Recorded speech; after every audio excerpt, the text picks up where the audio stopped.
Welcome, ladies and gentlemen, boys and girls, children of all ages. Alpha Omega Sin proudly brings to you the review for Little Red Riding Hood Zombie BBQ! I had to go old school WWF Attitude style on that, thanks to the road dog Jesse James. Anyway, this is going to be a review for a game that more people should be fucking playing on their handhelds, damn it! The game stars Little Red Riding Hood, and no, not BB Hood from the Darkstalkers games, though that would have worked quite well within this game, and sure as fucking hell is not Little Red Hood. You know, the failed abortion of an NES game that she starred in, and made the few gamers that were unfortunate enough to play the fucking abomination pretty much feel like they should be lobotomized. No, this is Little Red Ready to Rock Riding Hood, or Little Red What Bra Could Possibly Hold Those Double D-Bomb Fun Bags. Seriously, like, don't act like you didn't notice. They're only her entire upper torso. But anyway, enough tit-chat. She recently clobbered the fuck out of the big bad wolf and put that fuzzy-wuzzy little prick in his place, though now she has to deal with armies of the undead, which is a lot worse than just one wolf that wants to fucking go and eat your grandma. That sounded perverted, but anyhow, more than up to the task considering the fact that, well, Little Red Riding Hood, she has infinite ammo. She is joined by Momo Kamikaze Taro, a ninja who is said to fuck with guns and bullets. I'm gonna go ninja scroll on these zombie fucks with unlimited ninja stars. Also, is it just me or does it look like he's wearing little girl panties on his head? I mean, seriously. Look, like, what the fuck is... Momo, what the fuck was he doing before he got into the whole zombie apocalypse in fairytale land? I'm not sure if we want to know or if we should know, but either way, he's going to be killing zombies along with Little Red Riding Hood, so that's good enough for me. Gameplay is simple. You move back and forth at the bottom of the screen and avoid becoming zombie chow from incoming undead. Naturally, if some shit starts flying your way, dodge it, unless you have a major hard-on for a game over screen and never getting anywhere and you don't want to see the next stage or progress whatso-fucking-ever. You tap left and right at the bottom of the screen, or you can just use the D-pad. Either way, it doesn't really matter because you'll be moving back and forth and avoiding all the stuff assuming you have some sort of fucking reflexes. You shoot everything that pops up more or less. Enemies, item boxes, exploding barrels, random hazards, and roadblocks so you can pass on through. You can also interact with various parts of the stages, which is also pretty neat and adds a lot to the depth of each stage and really feels like you're fully invested into the world. Randomly through the stages while you're running around, you'll see a little kitty cat and a fish bounce across the stage. And while every single part of you may not want to go and shoot a cute little kitty cat, it is a zombie, and frankly, it has to go down. So you just pop a couple bullets into it, and you will get yourself a nice little power-up. You can switch from your starting weapon to ones that you pick up found throughout the stages, like the shotgun, though we all know from Evil Dead that it's a boomstick. Shop smart. Shop S-smart. You got that? A flamethrower, which is a surefire indicator as to where the barbecue part of the game's title would come from. Though sadly, we don't have any Cooking Mama style minigames where you gotta prepare a 3-course meal for the family made up of the zombies that pretty much were victims of the blowtorch slaughter ways of Little Red Ready to Rock Riding Hood. You also get a laser rifle, which essentially is like a lightsaber, just on condensed steroids made by the fucking Sith overlords. Thing seriously goes across the entire screen like a mega fucking boner. It just literally wipes out anything that gets in its way. Lastly, you also get grenades, because blowing shit up never gets old and boring, especially when it's like a water balloon filled to the brim with entrails, brains, and all sorts of other gooey things, and it's just being popped everywhere. Naturally, the janitorial staff in the game absolutely fucking despise you for this.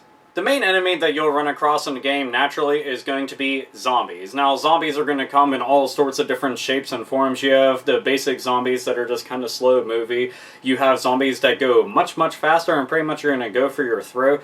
And you also have zombies that will go and upchuck vomit onto you, which is relatively annoying for the most part, but it's easily dodged, assuming you can just hit back and forth on the D-pad or just tap back and forth and get the fuck out of the way. Zombies aren't nearly that bad in the game to avoid, but for the most part, if you get a whole gang of them and you haven't mowed them down yet, chances are they're gonna gangbang the living shit out of you, and it's gonna be some big undead orgy on your face until you go and plow through them with bullets, or just give them a good old thwack across the face. You know, thwack, kind of like the old school Batman show style.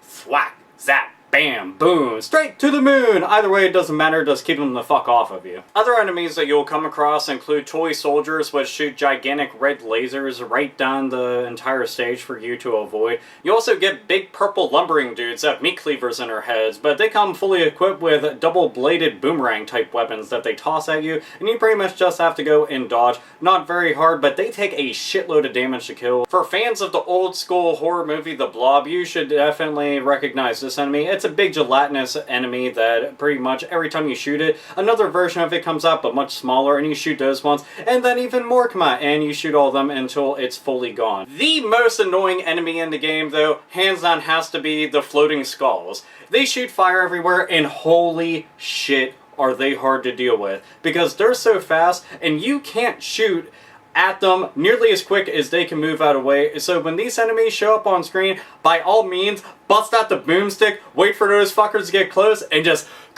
BAM!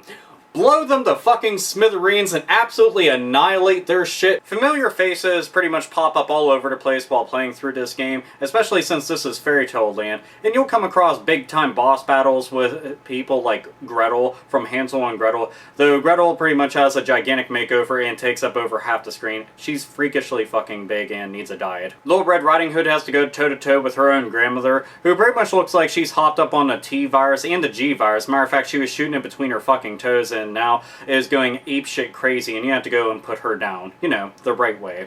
Old Yeller style. Pinocchio, the puppet that wanted to become a real-life little boy, pretty much ends up becoming evil as shit and growing to gargantuan proportions as if Rita Repulsa went and wanted him to go and fight the Power Rangers. Pretty much rips his own head off, chucks it at Little Red, ready to fucking rock Riding Hood, and as always, you gotta put him down and turn him into a big fucking woodpile ready to be burned. Granted, there's a ton of other bosses in the game that you will see that most definitely will go and tickle your funny bone, just for the sheer fact that these are supposed to be fairy tale characters that we all grew up loving, and now they're morbid, fucked up versions of them, and quite frankly, that is much, much better. And I'd rather tell these fairy tales to my children, because it's a lot funnier that way. The game will take you through a bunch of locations and locals that all have their unique feel and their representation from different fairy tale books. You'll have a graveyard, which naturally, if you're dealing with zombies, of course you're going to be going through a graveyard.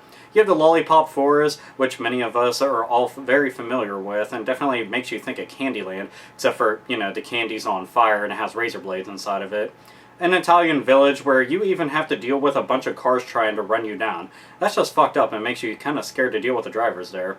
Inside the sewers, because everybody wants to go and be knee-deep in shit and also have to deal with a bunch of gelatinous blob monsters that are trying to suck you whole. Little Red Riding Hood Zombie BBQ is a very niche title. A title that's going to be able to cater to fans of multiple different fan bases. Shoot 'em up fans will like this quite a bit just because the gameplay is a lot like a top-down vertical space shooter. Granted, you aren't a spaceship, you're a chick with gigantic jugs, and you have a machine gun and pretty much want to mow down anything that gets in your fucking way, which is a very good thing, naturally, because you want to see stage 2 and 3 and 4 and 5 and 6. But beyond all of that, the game also has fans of survival horror. Now granted, this isn't like Resident Evil, but it does have tons of monsters in it, it does have tons of blood and gore, and the thing is, on top of that, it has humor, and everybody likes to laugh, so that's another thing that's very important. This game is not expensive by any stretch of the imagination. If you want to go out and buy it, it's only going to cost a couple dollars. Granted, it's kind of rare and obscure, but that makes it all the more worth having in your game collection. Why? Because it's Little Red Riding Hood Zombie BBQ, damn it. Of course you're gonna fucking want it. But here's the thing, if you don't feel like going out of your way to go and find a copy of the game, you can also download it on Nintendo's eShop on your Nintendo DSi, regular DS Lite, DS XL, all the other happy horse shit. You can go and download it on there. I highly suggest you to go do that because this game is great. I cannot recommend it enough. Like I said, if you like zombies, you like horror movies and everything, you'll like this. You like shoot 'em ups, you'll like this. If you're just bored and want to play a game, then you can play this. It doesn't take long to beat. It only takes a couple hours to go and really go through the game. Granted, you will die quite a few times because it gets much, much harder as the later stages progress, but it is worth playing through nonetheless. So, this is Alpha Omega Sin. As always, nerds, nerdettes, and gamers, game the fuck